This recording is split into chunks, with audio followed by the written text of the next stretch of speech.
to Ghania Fructis Jury number 1 challenge. Choreographer பத்தி சொல்லணும்னா Chetan and தேவதர்ஷினியோட choreographer. இவர் வந்து எக்ஸ்பிரஷன்ஸ்ல ரொம்பவே கான்சென்ட்ரேட் பண்ணுவாரு. இவர் தான் கோரியோகிராஃபர் யுவராஜ். தமிழ், தெலுங்கு, மலையாளம், கன்னடான்னு எல்லா லாங்குவேஜஸ்லயும் நடிச்சிருக்காங்க.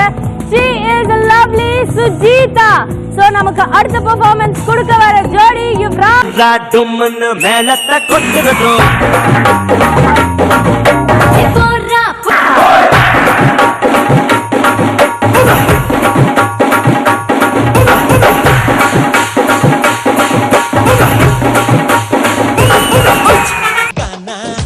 போல உருகி நிக்க வேணா தலக்கடி கானா கண்ணு கலங்கி ஃபீல் புட்ட வேணா ஐ தலக்கடி கானா ஐச போல உருகி